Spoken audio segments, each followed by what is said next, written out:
मैं बार बार इस बात को कह रहा हूं कि सब लोगों ने पैसा दे करके लिया है। कोई ऐसा किसी का जमीन को जबरदस्ती जो है हड़प नहीं किया है, या कोई लाठी के बल पर या दादागिरी करके किसी की जमीन को नहीं लिया है। सब लोगों ने जो पैसा दे करके लिया है, और अगर पैसा दे करके जब लिया और उनके साथ अगर जो ST SC का मुकदमा दर्ज किया जा रहा है, उनके ऊपर तरह तरह की यातनाएं दी जा रही हैं, ये सरासर गलत। जोहार, नमस्कार, HNN देख रहे हैं। मेरा नाम निशा मिश्रा है।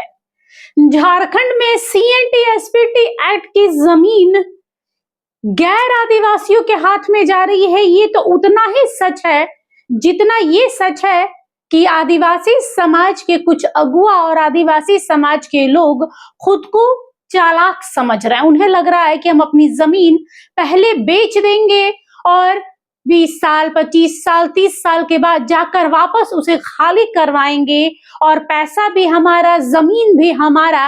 ये वाला फॉर्मूला चल रहा है। हालांकि सारे आदिवासी समाज के लोग ऐसा नहीं सोचते हैं, लेकिन महादेव उरांव जैसे कुछ लोग जरूर हैं जो यही फॉर्मूला अपनाते हैं।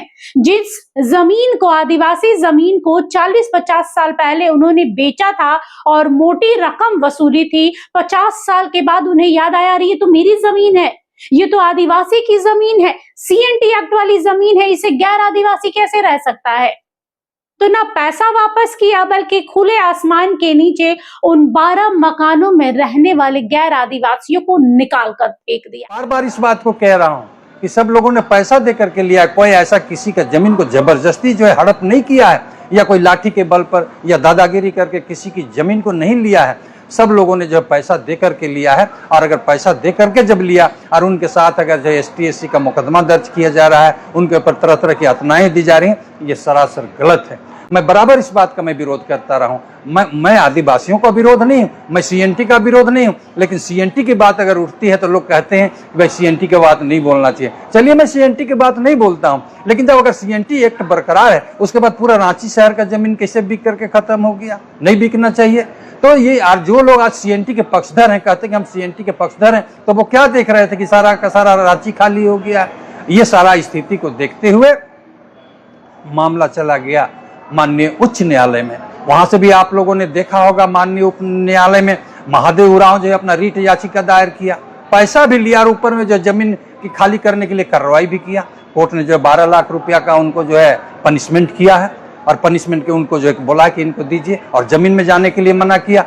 उसके बाद फिर CO को भी कहा है माननीय उच्च न्यायालय ने कि जब जमीन तोड़ने की जो है आदेश नहीं था, घर मकान तोड़ने की आदेश नहीं थी, फिर आपने कैसे घर मकान तोड़। तो याद होगा रांची का सुखदेव नगर का मधुकम, जहां पर 12 मकानों को धाराशाही किया गया था, सिर्फ इसलिए कि उन मकानों में कोई आदिवासी नहीं बल्कि गैर आदिवासी रह रहा था, और वो जमीन CNT एक्ट वाली थी, यानी आदिवासी की जमीन थी। महादेव उरांव उस व्यक्ति का नाम था जिसकी ये जमीन थी। अचानक उसे याद आता है कि भैया मैंने तो 50 साल पहले आप लोग को दी थी, अब खाली करो। उसके बाद उस घर के लोगों पर जरा भी दया नहीं दिखाई जाती, और उन लोगों को रातों रात उस घर को खाली करने का न्योता दे दिया जाता है। कह दिया जाता है कि फरमान, न्योता नहीं फरमान कहूंगी, कि फरमान जारी कर दिया जाता है, और वो खुले आसमान के नीचे होते हैं। किसी की बेटी की शादी रुकती है तो किसी के घर में सब कुछ तहस नहस हो जाता है, रोते बिलखते लोग दिखते हैं। वो महिलाएं जो कभी शादी करके आई थी, इन 50 सालों में अपने उस घर में सपने को संजोया, अपने बेटे बेटी की शादी, नाती पोता सब देखा, और आज खुले आसमान के नीचे थे अपने अपने सामानों के साथ में। कई सामान तो जमींदोज हो गए।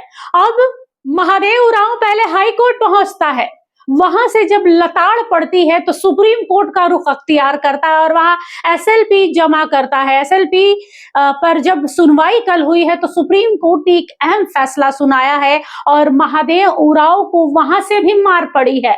जी हाँ, SLP को सुप्रीम कोर्ट ने खारिज कर दिया है। साथ ही ये भी कहा है कि जिस जमीन को आपने मोटी रकम में बेची है, अब उसे खाली करवाने की बात क्यों हो रही है, उसके लिए याचिका क्यों दाखिल की गई है, याचिका वापस लेने की बात कही। कोर्ट से आदेश हुआ 31 जुलाई 2026 को कोर्ट से आदेश हुआ है माननीय उच्च न्यायालय से। लोगों को तसल्ली नहीं हुई, तसल्ली अपने आप को करने के लिए माननीय सर्वोच्च न्यायालय भी लोगों ने गया। सर्वोच्च न्यायालय का भी जो है देख लीजिए कि क्या उनका ऑर्डर आया है। ऑर्डर तो नहीं आया, उन्होंने टिप्पणी की कि आप जो पैसा भी ले लेते हैं और जमीन खाली करने के लिए आपको जो है न्यायालय में पहुंचते हैं। आप इसको वापस लीजिए, नहीं तो आपके विरुद्ध जो है फिर 10 लाख रुपया का फाइन लगाएंगे, आप जो है वापस लीजिए। तब उन्होंने लिखित वापस लिया। ये जो निर्णय हुआ माननीय उच्च न्यायालय का या माननीय सर्वोच्च न्यायालय का जो निर्णय हुआ है, मैं उसका सम्मान करता हूं। और जितने भी पीड़ित परिवार हैं और झारखंड के जितने भी लोग हैं जो 50 लाख नहीं बल्कि 5 लाख जो घर और मकान बना हुआ जिसमें लोग रह रहे हैं, उन लोगों ने भी राहत का जो है सांस जो है महसूस किया है। और उन लोगों को राहत महसूस किया कि चलिए माननीय उच्च न्यायालय और सर्वोच्च न्यायालय के फैसले से जो झारखंड में रहने वाले लोग हैं, जो सीएनटी का जमीन खरीद रहा है पैसा दे करके, उनको कम से कम राहत महसूस किया है।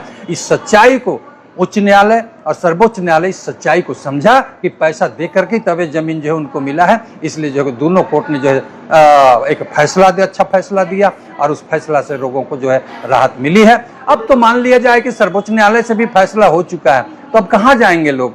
इसलिए मैं कहूँगा कि जो भी लोग हैं, जिन लोगों से जो जमीन खरीदा है, एक माहौल को बनाए और माहौल को बना करके रखें, ताकि जो समन्वय पहले से बना हुआ था आदिवासी और गैर आदिवासियों के बीच, समन्वय हमेशा बना रहे।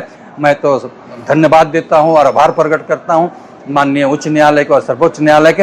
अगर उच्च न्यायालय और सर्वोच्च न्यायालय का अगर ये फैसला नहीं आता तो मैं समझता हूं कि झारखंड को जलने से कोई नहीं बचा सकता था। इस बात को मैं बार बार कहता था और अभी भी मैं कह रहा हूं कि उच्च न्यायालय ने और सर्वोच्च न्यायालय ने झारखंड को जलने से बचा लिया।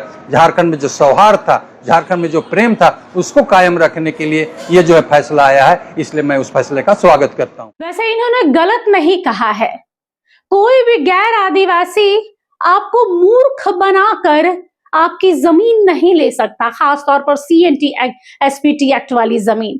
आदिवासी अपनी माँ की कोख से जब पैदा होता है, उसे पता होता है कि उसे स्पेशल चाइल्ड है। वो स्पेशल चाइल्ड नहीं बल्कि वो ब्लेस्ड स्पेशल चाइल्ड है, जिसे पहले से ही एसटी की सुविधाएं मिल रही हैं, जिसे एसटी का दर्जा मिला है। उसकी जमीनों को सीएनटी एसपीटी एक्ट के अंदर में रखा गया है, जिसे कोई गैर आदिवासी नहीं ले सकता। तो जो आदिवासी ये बोलते हैं कि हमें ठग कर लिया गया, हमें मूर्ख बनाया गया है, ये झूठ है। गैर आदिवासी यहाँ जरूर चालाक बनता है, सोचता है कि चलो हमें रांची में जमीन मिल जाएगी, हम रांची जैसे शहर में रहने लगेंगे। हालांकि जब ये जमीन के लिखा पड़ी हुई होगी या पैसे जब दिए होंगे तब उस समय वो तत्कालीन बिहार होगा 50 साल पहले, लेकिन जमीन तो वही होगी सीएनटी एक्ट वाली।